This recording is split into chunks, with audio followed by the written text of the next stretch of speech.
because by my watch it's 10:35. Good morning. Thank you for coming. My name is Gary Baldwin. I'm Executive Director of CITRIS here at UC Berkeley, and it is our great pleasure today and tomorrow to host members of the team from the Solar Taxi, and presumably that's why you're all here, to hear a seminar on this wonderful project. I have so much to say about this that I couldn't possibly say it all in the few minutes of introduction, so I'm going to get to Louis to describe that in his talk. But let me just say that this is a project in which several members of this team are in the audience, and maybe there'll be an opportunity for them to each say something. But Louis Palmer himself is from Budapest early on, like at birth, and then moved quickly to Switzerland. And his travel record, I don't know how often you have to renew your passport, but your travel record around the world on various bicycle trips, I see everything here except you haven't swum across the English Channel, which is probably on your list of things to do. Building schools in Afghanistan, a very, very distinguished record of adventure, which perhaps he'll have a few moments to say something about. This car started out in Switzerland, yeah, and went east. Not exactly a circuitous route. I'm sure he'll show you the map. Entered North America by boat in Vancouver, and then toured in Canada for a bit, came down into the U.S. through Seattle, spent Saturday and Sunday at UC Davis, and has landed here in Berkeley today. It is our very great pleasure to host the Solar Taxi team, and you know, you're going to say so much more about this than I could possibly cover in an introduction. Let us give Louis and his team a typical CITRIS welcome, and thank you very much for coming. Thank you. Thanks.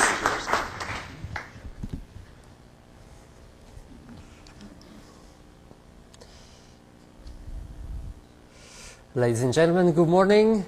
I'm very happy and pleased to welcome you all here in this audience today in Berkeley. Before I start the presentation, I had an idea. I could show you one of our little video clips which are on YouTube, just to give you a little bit of an idea what we really do here, and then I will explain to you everything, just to add a little bit of color at the beginning. But now I need the sound. Once again, we follow the legendary Solar Taxi on its tour around the world. Just a few days ago, the car crossed the border to China.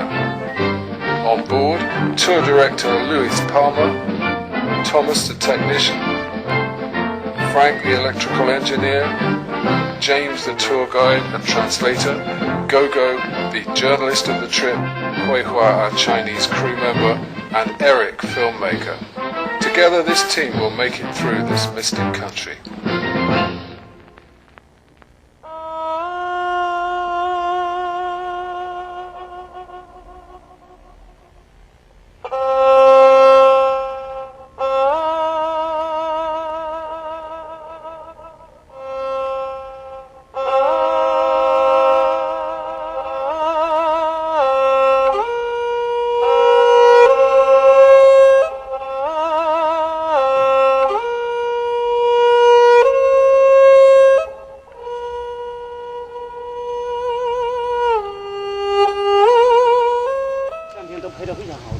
Welcome to Hangzhou. Hangzhou? Hangzhou? Hangzhou? Hangzhou. Hangzhou. Hangzhou, Hangzhou. Hangzhou. Hangzhou, Hangzhou. So, Welcome to Hangzhou.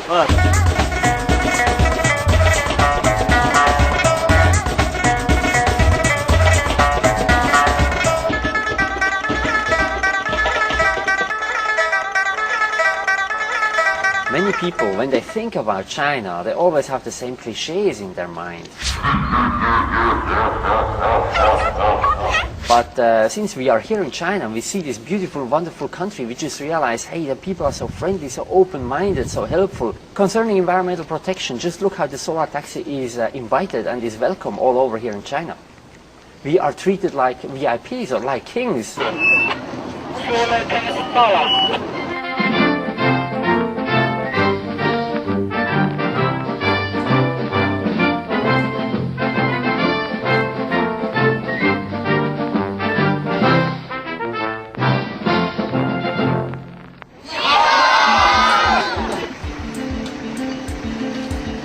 So now you can see that we are really in China, and this is a country full of surprises. We really don't know what's going to happen next. So have a look at it. Bye-bye.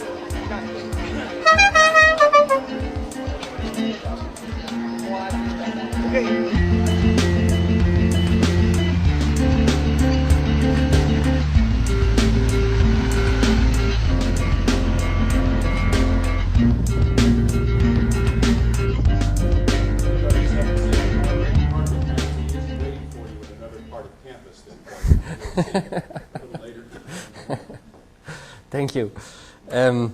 Okay, now let's get started with the presentation.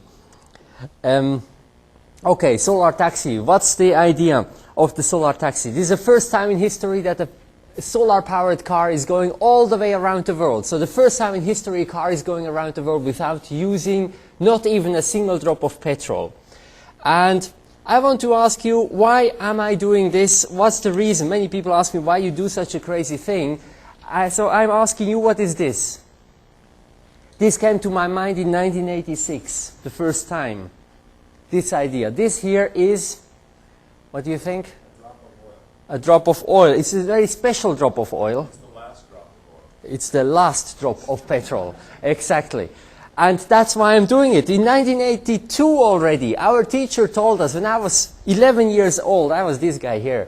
When I was 11 years old, my teacher in Switzerland told us that, hey guys, petrol is coming to an end. We need new solutions. And when you are driving a car, you must know that you are part of a problem. And the problem is called global warming. That was in 1982. So as a schoolboy, I was pretty much shocked to hear about such a future.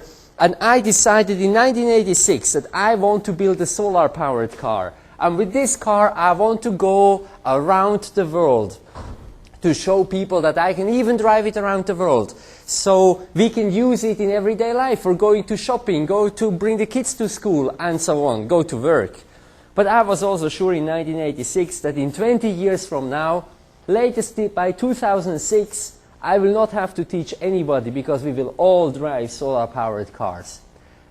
Now it's 2008 and I cannot even buy a solar-powered car. It doesn't exist. I can only buy petrol cars or a big petrol car or a very big petrol car. That's why I decided I have to do it myself. But I needed a little bit of more inspiration until I really started building my car for the world tour. In 1994, I crossed Africa on a bicycle. I'm a school teacher in Switzerland. I'm not an engineer. But as a teacher, I have lots of holiday. So during my holiday, I traveled a lot. I crossed Africa on a bicycle in 1994. And what was impressing me the most was global warming. I mean, the signs that we can see, just this little picture here. Why is the elephant coming into town, into the swimming pool? Because it doesn't find any more water. It's as simple as that. But still, the people in the 90s were discussing, is there global warming or is there no global warming? While as I have seen it myself when I was traveling. In 1998, I crossed South America in the smallest airplane ever that did that tour.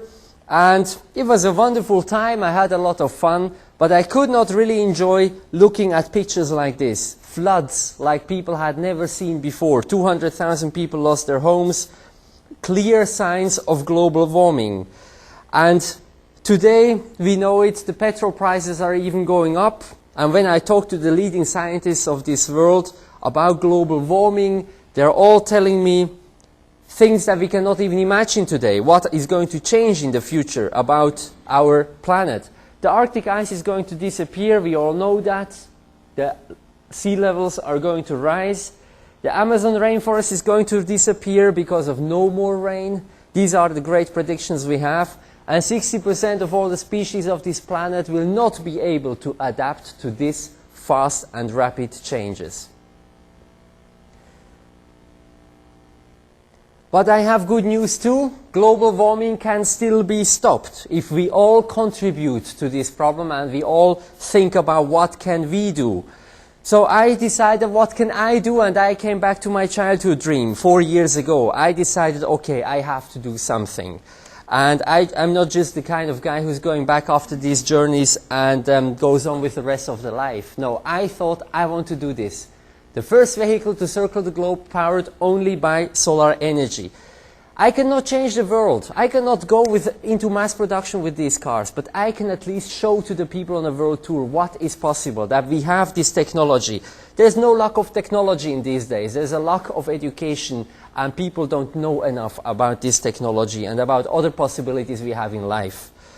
So that's why I started this project, and why I've chosen solar energy is very simple.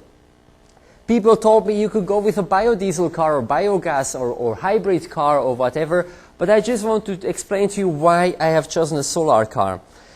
This is just a little comparison here. If you have 100 by 100 meters of a field for producing energy, if I produce on this field biodiesel, my car can run 21,500 kilometers per year.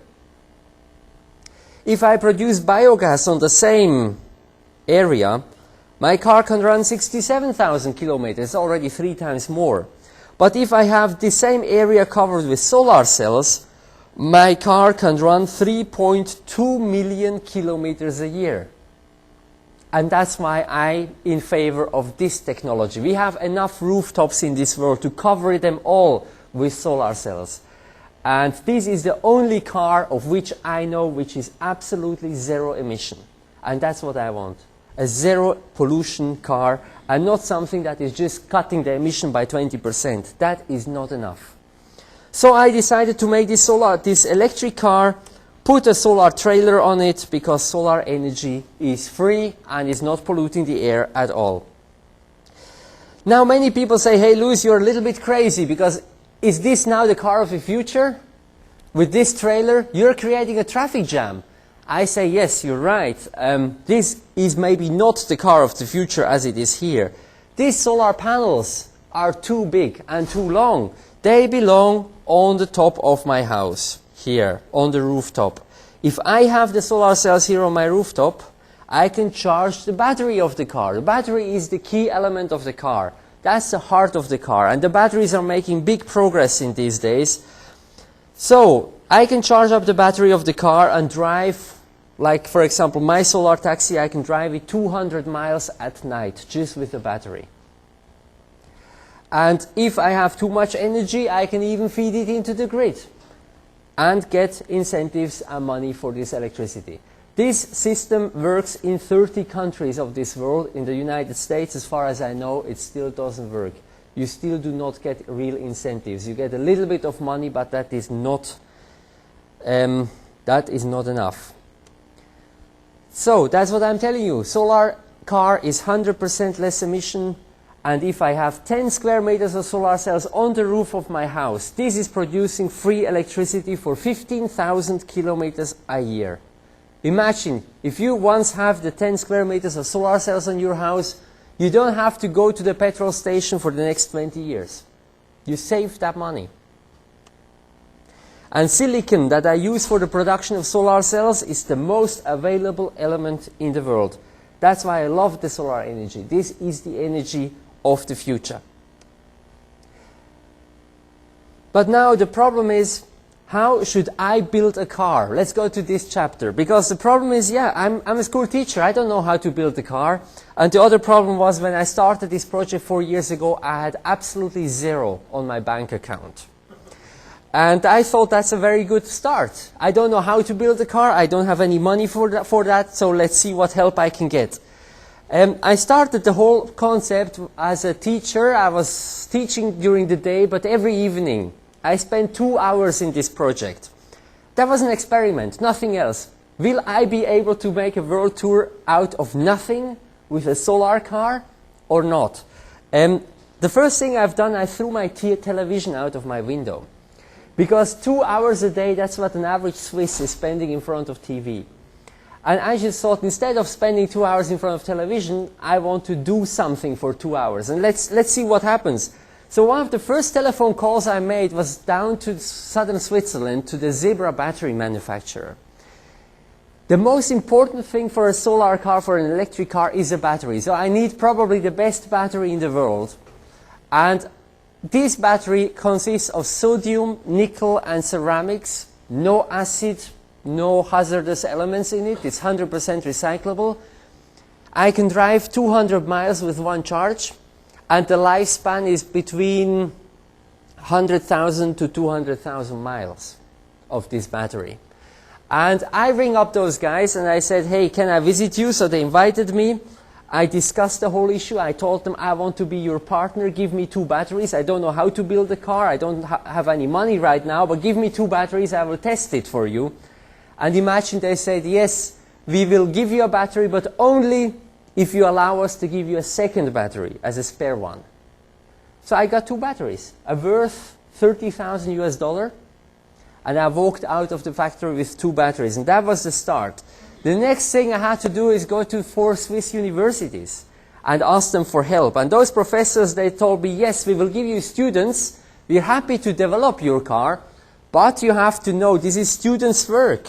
If your car is reaching the border of Liechtenstein or the border of Germany and not further, maybe there it's falling in 2 pieces, don't blame us. It is a student's work.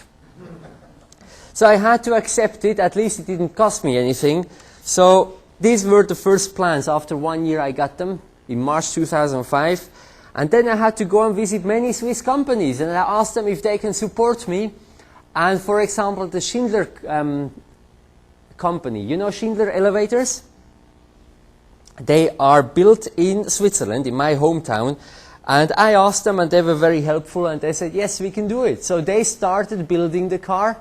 And altogether, until the end, about 200 people were involved in this project to build this car. And many, many Swiss companies contributed with their parts and their pieces. In February 2006, I could make the first test drive. The police told me that I'm not allowed to use a public road. Very simple reason, because the car still didn't have brakes. But I could reach a maximum speed of 55 miles per hour already the first day. And I knew, hey, the car works. So I went to the next university and told them, you must make a nice Lamborghini design. You are responsible for the design. So they came up with this idea, like a Lamborghini. And finally, just before I started the tour, I had to think about an energy concept. Because solar cars, as we know them in these days, when the sun is shining, they're running fine, but when the cloud is coming, they stop. So how can I go on a world tour and make big press events? If there is a cloud coming, I get stuck. There must be a way how to charge the battery with solar power, even when the weather is bad. And for this, I have a special energy concept, one which makes a lot of sense, I believe. Only 50% of my energy that I need is coming from the trailer. The other 50% is coming from Switzerland. That's a virtual concept now. Here I have solar cells and I feed 5,000 kilowatt hours of solar energy into the grid in Switzerland. That's going on my energy account. Now from my account, anywhere in the world, I can take 5,000 kilowatt hours a year away and put it in my battery. So I just have to find a power socket, 110 volt or 220 volt along the way, and I can get my energy from Switzerland, from here, into my battery. Now, of course, it's not my energy. Of course, there's no electric wire from Switzerland to here. This is a virtual concept. I just say what I take from the grid is what I produce and give to the grid. And that is the most important thing, that we compensate it. So that's how I can say it is 100% solar power. The power that I need that I use is produced by solar cells.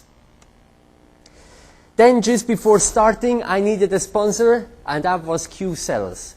And that's the world's leading #1 manufacturer of high-performance solar cells. It's a German company, and I'm very proud that they became a sponsor of the Solar Taxi World Tour, and they also delivered the solar cells. Now let me tell you in the second part much more about the World Tour itself. I want to make 5 continents, 50,000 kilometers, 400 cities, and 40 countries in 18 months. Of course, the problem for a world tour is I don't even know how to fix my car. So if something happens, I need mechanics with me, and for that I have a support team. This is Thomas, my mechanic. He's the only person who is staying with me for the whole tour. Then we have Heinz. He's joining me right now since Seattle, only for 3 weeks. Heinz is sitting here. He's in this audience today. Frank, you're going to see him. He's somewhere around here. He's also a mechanic. And Eric, he joins us since yesterday again. He's most of the time with us as a filmmaker for making a documentary. Now these people change all the time, except Thomas and me. All the others, they are coming, go home, work again. Maybe they come back again, maybe not. And all these people are traveling with me in a support car. And I have to tell you, there is a support car, but most of the time the car is not with me. This car is somewhere. You know, while I was still in the Redwoods, the team was already in San Francisco, having a good time. So I do not depend on them, but if something happens, I can ring them up and they come and fix the car. Fortunately, I have to tell you, this is very rare. So far, the Solar Taxi had almost no breakdowns. Without the breakdowns, I would be here maybe 2 days earlier. I lost 2 days so far in 1 year of traveling because of breakdowns. And no major part of the Solar Taxi had to be replaced so far. Still the original motor, controller, battery, whatever. And what we also do on the world tour, I want to see what solutions people have in this world to stop global warming. And this is the route. We started in Switzerland on 3rd of July 2007, went across Eastern Europe through Saudi Arabia. The blue lines are shipping lines, where we take the ship. We went through India, down to Bali, New Zealand, Australia, and then through the Far East. And now, then we went to Korea, and then up to Vancouver, and now we are down here in San Francisco. So that was it, the start on 3rd of July 2007 in Lucerne, in my hometown in Switzerland. We went up to Germany, and that was a big experiment for me. Can I go around the world with such a prototype? What are the customers going to say? How are people going to react? Are we going to get support? Are we going to get the media? That was a big question for me. So I had a little button on my homepage saying invite us or support us. And since then I'm getting lots of invitations from people all over in the world and lots of support. Like from these guys, they came and showed up for me with a sausage in Germany. So you see, that's how I make my tour around the world. People are helping us a lot. This couple even want to get married in Berlin in my Solar Taxi. So we meet all kinds of funny people on this way. And a very important partner of mine are the Swiss representations, Swiss consulates and Swiss embassies along the way. This was the first big press event we had. They're organizing the press for us in every capital city, every major city. So here in Berlin we had all kinds of TV cameras for the first time. And after this, Reuters was there and it went on air. I was really surprised. The next day, I got invitations from Japan, from Brazil, from South Africa, from Pakistan. It went out in the whole world. A little report about the Solar Taxi going around the world. Yeah, and since then I don't have to worry too much about where to stay and who is going to help us, because everywhere we are being helped. Like here, these are the 3 members of the Czech Electric Vehicle Association. They have 3 members. We had a good time over there. And these guys also took care of the PR and the media all over in the Czech Republic. I suddenly got a phone call from United Nations when I was in Czech Republic. They asked me if I want to have a presentation there. So I was really honored to go to United Nations then and present my car to a wider audience there. And these guys said, hey, Louis, where are you going to be in December? I didn't know why they're asking, so I said, hey, I don't know, maybe somewhere between India and Australia. The tour wasn't very clear where I'm going around the world. It all depends on the invitations that we get. And they said, okay, hey, come to Bali. We have the World Climate Change Conference there with 200 ministers from all over the world. And you, Solar Taxi, you can be the official taxi for the ministers. So I was pretty much surprised to get such an invitation. And then every morning I knew now where I want to go. Every day I knew I want to go to Bali. But if I can make it to Bali, halfway around the world in 5 months, that I don't know. So we went through Hungary, through Romania. I would like to tell you a lot of adventurous stories, but there was not such a big adventure. The solar taxi had no breakdowns at all. So we went to Bulgaria, and just as one example, I want to show you what kind of PR we do, because that's the most important thing for me, reaching millions of people and tell them that an electric car can even go around the world. So it should go into people's mind that they can go shopping with this car, they can do whatever else they want. We had an invitation to go and see Mr. Borisov. He's the city mayor of Sofia, capital city of Bulgaria. It was a big honor for me telling him about half an hour long about clean energy and clean cars. And as you can see, he was very motivated and very interested. He almost fell asleep. And finally we took him out and I told him, hey, I show you the car. So he came out and the translating lady told him everything. And that was the newspaper article next day, all over in Bulgaria, that Mr. Borisov got a visitor with a solar car. That was great. That's how we do it all the way around the world. And then the translating lady, Elvica, I will never forget her. She asked me if she can have a ride. Now I have a steering wheel which I can slide to the right side. So she can drive. She can be passenger or she can also drive it. So I pass it over to her. I trust in the people that they know how to drive. So she drove the solar taxi very fast through Sofia, between all the buses, like this. I thought, wow, this lady knows how to drive. I've never seen something like this. But I trusted her that she can do it. And at the end, she got out of the taxi and she said, hey, Louis, thank you so much. I'm so excited. Now I can say the first car in my life I ever drove was a solar car. I said, what, Elvica, say that again? She said, yes, you know, next Monday I start taking driving lessons. So I get all kinds of surprises here on this world tour. Then we came to Istanbul. And there we go in every city, in every major city, we go to at least one university. So you see the Turkish universities are very big into solar cars. And there we had our press conference, the usual stuff, and I was really pleased. The further away from home we got, the better our PR became. Out of 8 TV stations in Turkey, 7 of them reported in the news about the solar taxi, which is going across the country. And CNN Turk was even filming us on the big Bosporus bridge, linking Europe to Asia. So I must tell you, I was absolutely happy with the car. And the people told me that it's going to fall in 2 pieces at the border to Germany, but it didn't happen. We were already in Turkey. But most people said, okay, that is going to be the end of your adventure. You will not make it further. But, you know, the car is still running like a Swiss clock. I have my passengers every day, people who travel with me. So far, I had at least 1,000 people who were traveling with me and testing this solar car. Everything went fine until the day we reached Syria. People warned me, take care of Syria. That's a very, very dangerous country.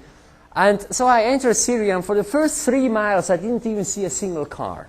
I was so happy. Wow, a country without cars.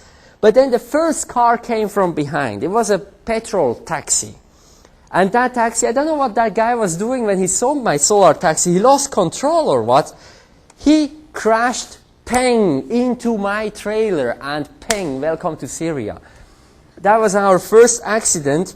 And the next day I met the transport minister. And I told him, you know, solar taxi, we had a crash yesterday. Nothing happened to the solar taxi, but the other car was pretty much destroyed. And he said, oh no, he had a shock. He said, oh no, this should never ever happen to you again. Not in my country. I give you police escort. So we got a police escort, and that was really big fun because, you know, when I wanted to go to the juice shop to get the juice somewhere, they cleared the road. They were in front of me, everybody on the side, solar taxi is thirsty. And I felt like a hell of a VIP, like a president. Then we met Hassan. He's a student from in Syria, but learning in Germany. So he knew our language, and he said, hey guys, I bring you to Lebanon. I said, hey, but that is crazy going to Lebanon. But he said, don't worry, I will protect you. And the war is over since 1 year already, so you will be safe. So we went into Lebanon. And there It was a wonderful thing because we were told that we were not supposed to take pictures in the destroyed areas. And then suddenly this Mercedes stopped next to us, and this guy told us that we should go to their headquarters. We are not allowed to take pictures here. So we said, so who are you? And they said, we are the Hezbollah. And then, oh, that was it. So we had to go. That was our little kidnapping story. For 2 hours we had to go to their headquarters, and we had to explain them what we are doing here. And then we were released after they photocopied our passports. So that was our little encounter with the Hezbollah in Lebanon. But the next day we had our press conference, and again also in Lebanon. Normally they have the bad news with the tanks, but this day they had good news, solar taxi in town. Then we came to Jordan, and the next country. The Swiss embassy had made a great arrangement, big preparations. We had a kind of a state visit. Prince Hassan, the second highest person of Jordan, he visited us. And he wanted to have a test ride in the solar taxi. He used to be the president of the Club of Rome, and he has a great and wonderful idea. He wants to cover big parts of the Sahara Desert, 150 by 150 miles, cover it with solar cells. Now what do you think? This energy, would it be enough for Switzerland, for Europe, or for the whole world? It's for the whole world. Cover this area, this little area in Africa or in the Middle East where nobody's living. Take that solar energy and we can switch off all the other power plants in the world that we have. But he's laughing. He said if he's talking to European politicians, they don't take it very serious because they say they don't want to be dependent from energy from the Middle East. Funny, huh? So the most important country for our energy in Europe is Saudi Arabia. And Saudi Arabia, of course, doesn't let any tourists go in. But that is petroleum country number one. So I talked to the Swiss embassy in Riyadh, and I told them if they can find a solution for us, because I want to go there. I want to visit. They need a solar car in the petroleum country number one. So the Saudi government told us that we should wait. They like the idea, but they have to prepare a lot. So we should wait. So I waited 1 week in the Jordan desert, and I waited a second week in the Jordan desert. It was very pleasant. I don't know, in Fahrenheit, 130 Fahrenheit, something like this, like in the hottest days in Death Valley. 3 weeks we spent there. We were almost ready to take another loop, to go on another way through the Iran maybe. Suddenly, they did not only give us a visa, but they even gave us a police escort for 3,000 kilometers all the way across Saudi Arabia. And that was a really big adventure, being with the policemen all the time. And they were really motivated, as you can see. Every 50 miles we got another police car behind us, which was chasing us or observing us or protecting us, whatever, however we want to call it. And when it was boring for them, no problem, they just started to read the newspaper. And nothing could happen to us. Finally, I reached Riyadh. And here I went to the Royal Kingdom School. That's the school of the future kings. And I was so surprised. Even here, these future kings, they all know about global warming. It's not that these guys don't know about global warming. They all know. Every school, every place, I think every person in this world I talk to knows about global warming. I was always prepared to have arguments that there is global warming, but I have never had any discussion with anyone on this tour who told me that there is no global warming. Not even in the States so far. And let's see how long. I had a nice discussion then with the press. We had a great press conference in Riyadh, and I talked to the press. I told them, hey, solar taxi is going around the world because we want to show that we have solutions to stop global warming. You know what they wrote the next day in the newspapers? Solar taxi is going around the world for strengthening the ties between Switzerland and Saudi Arabia for future car rallies. Hey, I was talking about global warming, not about car rallies between Switzerland and Saudi Arabia. So that was really funny to see how these countries are reacting.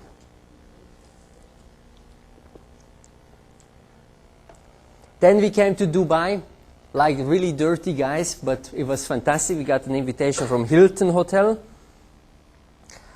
Dubai, that's the place in the world with the most, with great energy consumption and big money. They don't know what to do with the money. They don't know how big their cars should be. It's all available here. The biggest cars in the world, the biggest skyscrapers in the world. And I wanted to see what are those guys doing to stop global warming. I must tell you, I was disappointed. Didn't find anything. So what I do normally, I go to the schools and I talk to the students about this and that. And then I came to India. And that was the most dangerous country of all so far. 80,000 people lose their lives per year in traffic. And it wasn't a big miracle when even we had our traffic accident. Somebody crashed with his Hyundai into our trailer. And that was the second time that my trailer was fine, but the other car was destroyed. But unfortunately, when the police came, for me the thing was very evident, but the other car driver, he said that my trailer had crashed in his car. And the police said, okay, if you don't know how to find a solution, we have to go to court. I said, okay, we go to court, no problem. And they said, okay, we just have to confiscate your cars. I said, no problem, we go to court tomorrow. Then they said, no, wait a minute, it's not so easy. A court case in India takes between 4 and 6 years. So we had to settle this issue right there. But the problem was this elderly man who caused the accident, he was absolutely not aware of, due to a sickness he had, what he had done. So his son came, and the son was able to sign the agreement, but the policeman wanted to see the handshake between the father and me. But the older man was just shaking. He didn't know what's happening, so he couldn't shake the hand with me. And so 4 policemen took his hand and brought it together with my hand, and everybody said, okay, handshake has happened. And that was it. Like this, we found a solution. We could settle the case on the spot after 4 hours. That was a nightmare. And after this, I was really scared to be involved in any kind of traffic accident in these countries. India was crazy, and I was just very happy when we survived it.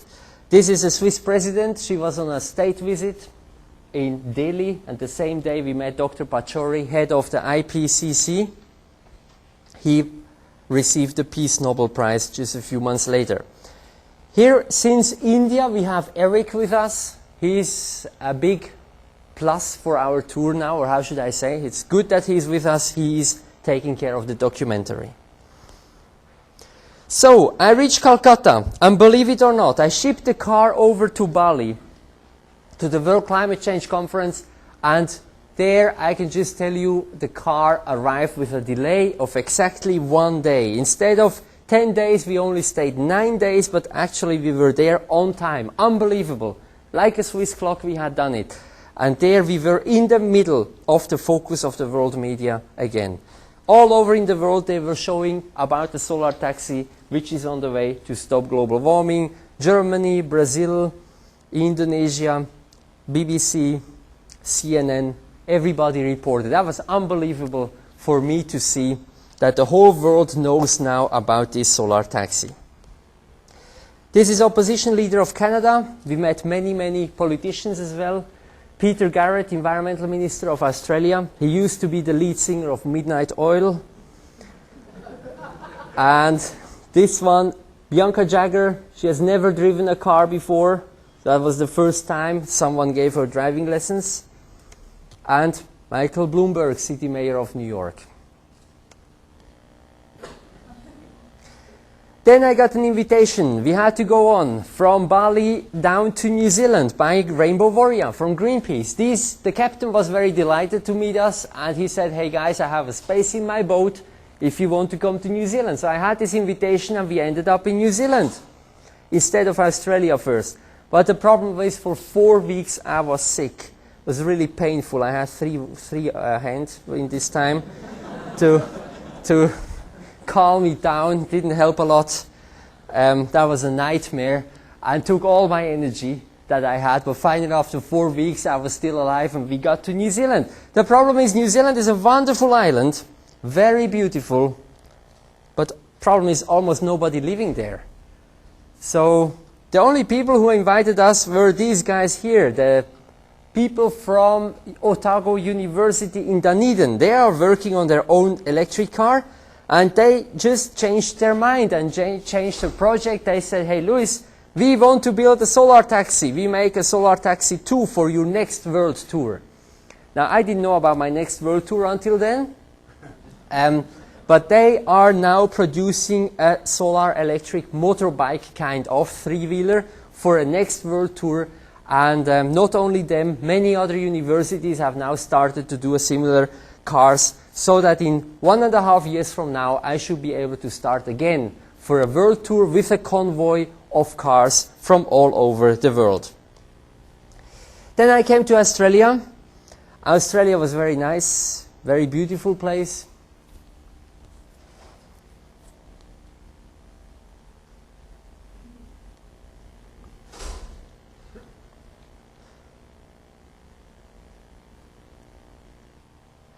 I started out in Sydney, and I see in Australia there's a lot of awareness for climate change. About 10% of the population cares a lot about it.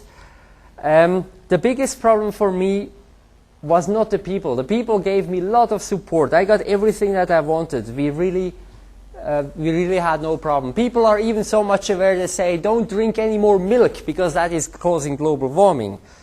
The problem is the press in Australia. I had the Parliament building of New South Wales in Sydney for me, the press conference room there. We invited the whole press of Australia. Do you know how many press people came? That was something absolutely unique. I've never seen this. Not even one. Sitting there waiting for the press. Where is Australian press? And then I learned the press in Australia is owned by 2 people and they don't care about global warming. And that's how it is. In Australia, you can do whatever you want. The next day I found a nice newspaper article, actually. I'm so sorry I didn't keep it. I feel so bad. One guy in Australia had invented the biggest motorbike in the world. He's a stuntman. He loves to crash cars. So he's using the wheels of a mining truck. The whole motorbike is 12 tons and he's crashing cars now every day. He got the whole page. And that made me think that the press is actually ruling the world, and maybe much more than anything else. So from that moment on, after the Sydney conference, I just realized let's get out of here as fast as possible. And Australia became kind of a boring country because there was not a lot of PR we could do. In no city we were expected by the press or anything like that. So it was really, really disappointing. But the opposite happened again back in Asia. Singapore, we had a great media conference, and of course Malaysia and everywhere. We went up to Thailand, and I had to tell the Chinese authorities 3 months ahead that we are coming and which day and which time we are going to arrive.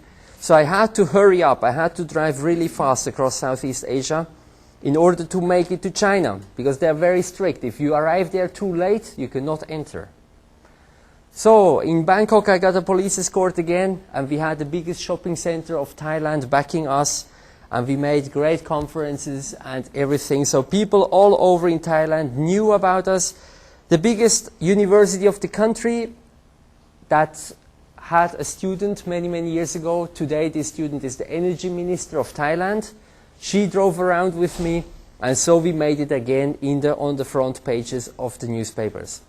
Also a late night show invited us, so Thailand was really good. I really felt there's so much awareness for global warming, for new technology, for independence from petrol in Far East. It's unbelievable. The problem for me was Laos, because Laos is a very poor country and I didn't know they have so high mountains. How should I reach the border of China when they have one Swiss mountain pass after another and terrible roads? I thought we have to forget about China. It will take me ages to go over these mountains. I was really not aware it's so bad. But somehow I was so surprised. This car is a Swiss car. It seems to like the mountains. So we made it on time into China. After 6 weeks of pre-notification, the Chinese border was there, they were prepared, and we arrived. That was really great. And then China was an absolute highlight of this tour. In the first 3 weeks, we got 300 media reports all over in the country. But what I loved about China, they have fantastic highways. So I went to a highway, I wanted to enter the highway, and the lady said, "Hey, what is this?" I said, "This is an electric car." She said, "Oh, electric car, not allowed." So I had to go over the mountain to the next toll station, and I thought I would try the next toll station. And these guys say, "Oh, what is this?" I say, "This is a three-wheel car." They say, "Oh, three-wheel car, not allowed." So I had to go over the mountain again to the next toll station, and the next toll station said, "Oh, you have a trailer." I said, "Yes, of course." "Oh, sorry, trailer is not allowed." So I broke about 4 or 5 rules whenever I managed to enter the highway, and that was funny in China. But we got great receptions everywhere in these cities, and I was surprised. This is not a picture I have from China in my mind. Environmental protection, no pollution cars and things like that, that's not what I was expecting. And they're really big in this and really interested. And so we were really treated, as I was saying in the video before, like kings. The funny thing, once I entered the highway, suddenly the police stopped me, and I thought, well, I'm going to be in trouble, because one lady at the gate, she didn't know that we are illegal on the highway, so that was good for me. I entered the highway, then the police stopped me. You know what the police had in the car? They had 5 media stations in the police car. They stopped me to make an interview with me. So I made a press conference on the middle of the highway. That was crazy. So we came to Shanghai and to a big solar show, and then to Beijing. When we were in Shanghai, this terrible earthquake happened, and after this there was absolute silence, no more reports about the solar taxi in China. So we took the boat and entered South Korea. And we even went up to the border of North Korea. The Swiss are there, observing the border to North Korea, but the gate could not be opened. They told us the only way to North Korea is this one, and when you want to enter here, that's at this point you're going to be shot. Okay, we could not go to North Korea, so I went down south to Busan, to the harbor. We put it in a container, that's what we always do, and then I shipped the car over to Canada. The problem with Japan, very simple. I would have loved to go to Japan, but Japan is the first and only country so far which says no. Solar taxi cannot come. Not even our Toyota support vehicle is allowed. Very simple reason, because Japan does not allow Swiss number plates. They allow German number plates and Afghanistan, Papua New Guinea, Italy, France. It's all allowed. But Switzerland and Japan had forgotten to sign a treaty in 1946, which allows each other's cars. So thanks to this bureaucracy, Japan, the country of the sinking sun. So we came to Canada directly, and we got a great support from the Electric Automobile Association, and that support is going through North America now. In every city, the American Electric Vehicle Association is waiting for us, the members, and they're supporting us, they're making events with us. So for example, in Vancouver they had a Canada Day parade, and we were allowed to participate in front of thousands of spectators to go in the parade. Then we came to the border, of which I was afraid the most. I've never been afraid of any other border, and it went okay. No other border took us 4 hours to cross except this one, but finally we were in, and that's all it counts.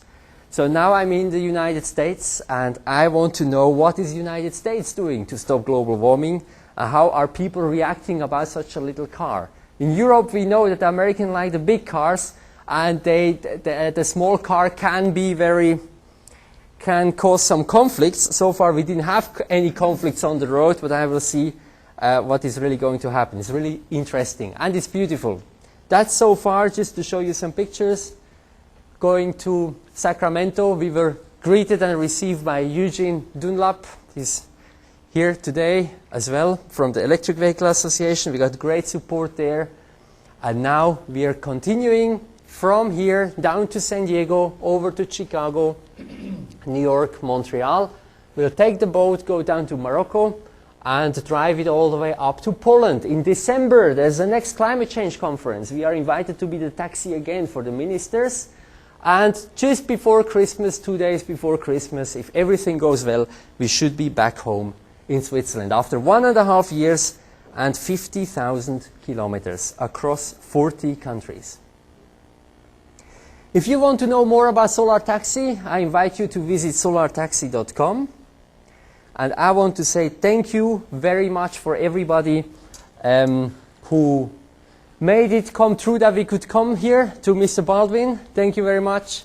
And to Laurie, thanks a lot for the preparations. Also Mr. Wright. And thank you for Mr. Ottolini from the Swiss Consulate General here in San Francisco. And also, thanks a lot to my main sponsor, Q-Cells, which made it all possible, and all these Swiss companies which contributed with their own parts and pieces. And now I say thanks to you for listening.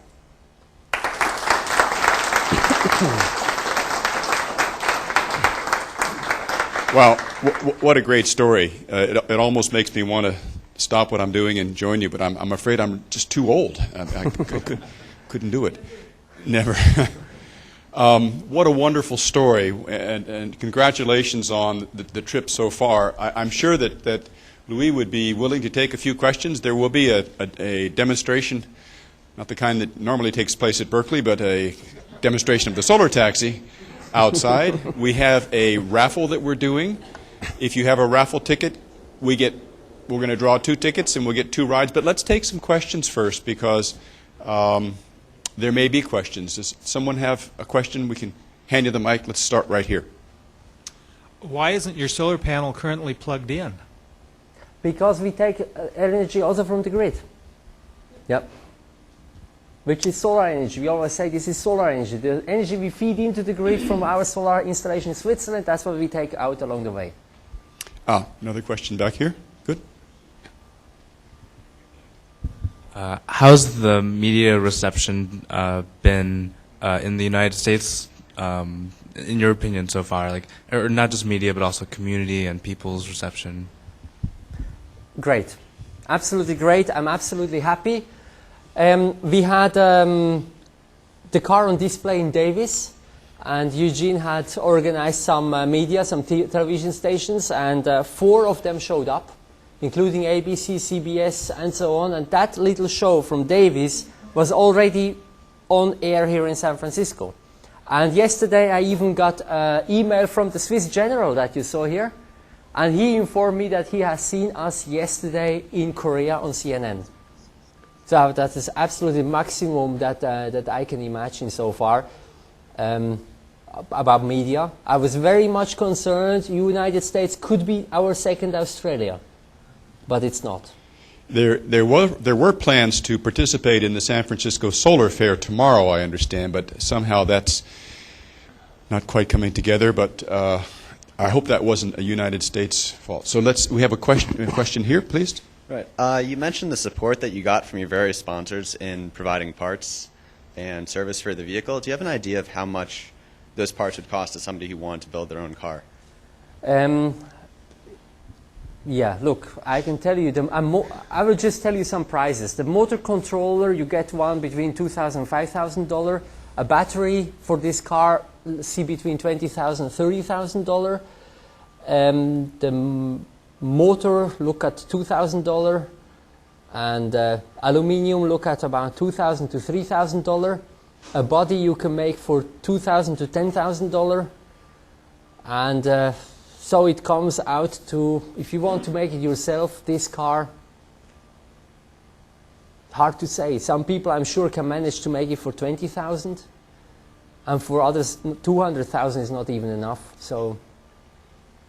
A Tesla is taking orders for their new car at $125,000. So if you, along with Governor Schwarzenegger, would like to buy one, I don't know who was first here, but how about this lady? I just wanted to know, what was the motor, AC or DC? AC or DC motor? AC. AC motor. AC. A synchronous AC motor, 13 kilowatt maximum. And it has a weight of 58 pounds, and it's water cooled. I have regen, yeah. I just wanted to know if you got engagement from any officials anywhere to say that they are going to help produce a solar car and something like that. If I got help from the... Engagement by some either like manufacturer or official saying, well, actually we want to kind of like really have a concrete project to have a solar car and I use get in lots production. of people who write me that if I get such a thing, they would love to be part of it, but so far no concrete.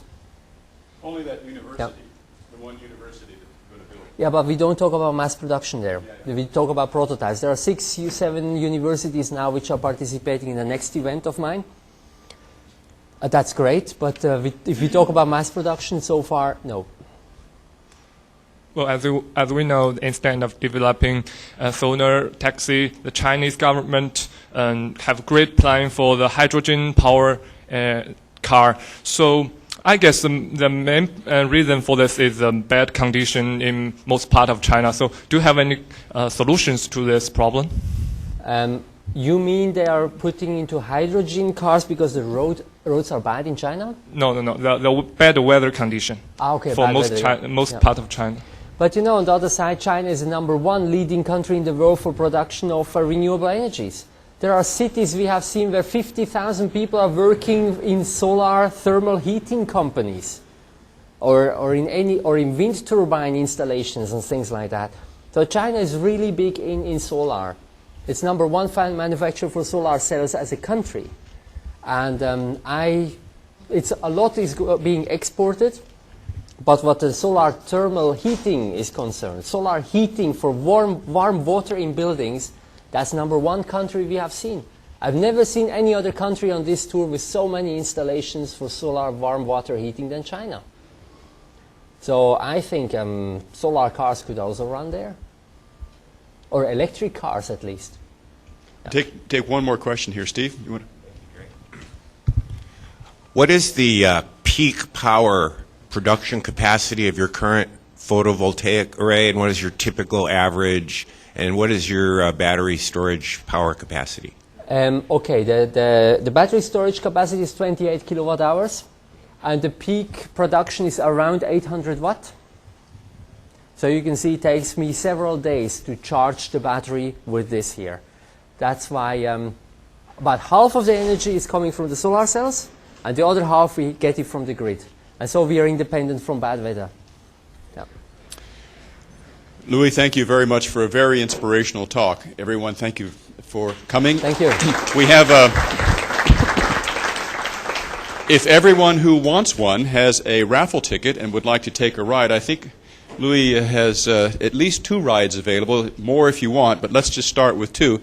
And I'll ask my lovely assistant to reach into this basket and pick out a ticket. Anyone want the blue ticket? Yes, the blue ticket. What's the number we have on here? The last 3 digits are 276. 276. Who has number 276? Can you read it? Number 276. That young man over there, 276. Right?